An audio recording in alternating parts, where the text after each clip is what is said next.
ఎవరు అమృత్సర్ వచ్చినా సరే ఇక్కడైతే లస్సీ అయితే ట్రై చేయాలి.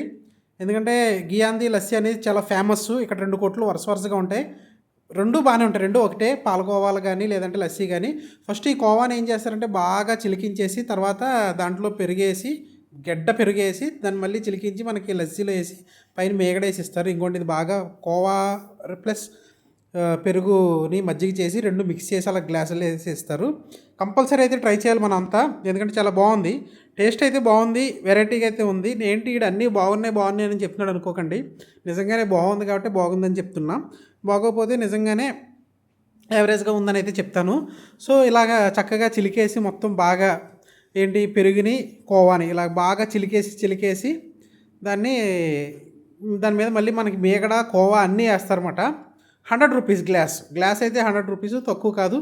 ఎందుకంటే పర్యాటక శాఖ బాగుంటుంది కాబట్టి, ఇక్కడ పర్యాటకులు ఎక్కువ వస్తారు కాబట్టి రేటు కూడా 100 రూపీస్ పెట్టారు. కొంచెం అమృత్సర్ అనేది కొంచెం కాస్ట్ ఆఫ్ లివింగ్ కూడా కొంచెం బాగానే ఉంటుంది కాబట్టి మ్యాక్సిమం అయితే తాగుతారు. లోకల్ పీపుల్ ఎంత తాగుతారో తెలియదు కానీ కంపల్సరీ అమృత్సర్ వచ్చిన వాళ్ళు అయితే ఇక్కడైతే టేస్ట్ చేసి వెళ్తారు. లస్సీ అనేది చలవ చేస్తుంది. కళ్ళు లస్సీ అలాంటివి అనేది చాలా చలవ చేస్తుంది మనిషికి. ఎంత వేడున్నా సరే దాన్ని వేడిని జీరో చేసేస్తుంది, అంటే గ్రౌండ్ చేసేస్తుంది అన్నమాట. ఎంత వోల్టేజ్ ఉన్నా సరే. ఇలా అయితే మనకి మంచి గ్లాసుల్లో అయితే పోసిస్తారు. ఇక్కడ ఇంకా నేను 2011లో వచ్చినప్పుడు ఇంకా పెద్ద గ్లాసులు ఉండేవి. పంజాబ్ వచ్చినప్పుడు అప్పుడు కపుర్తలా జలంధర్ అటు వచ్చినప్పుడు ఇంకా పెద్ద గ్లాసుల్లో వేసి ఇచ్చేవారు. అసలు ఒక మనిషి తాగలేడనమాట, అంత పెద్ద గ్లాసులు వేసి ఇచ్చేవాడు. ఇంకా కాలక్రమేణా 15 ఏళ్ళు అయిపోయింది కదా ఇప్పటికి. సో క్వాంటిటీ అయితే తగ్గుద్ది.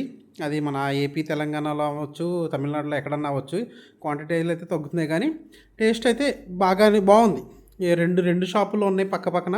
ఎక్కడ ట్రై చేసినా బాగానే ఉంటుంది. పాలకోవా కూడా ఫేమస్ అంటే ఇక్కడ. కంపల్సరీగా అమృత్సర్ వచ్చిన వాళ్ళు మాత్రం ఇక్కడ ట్రై చేయాలి.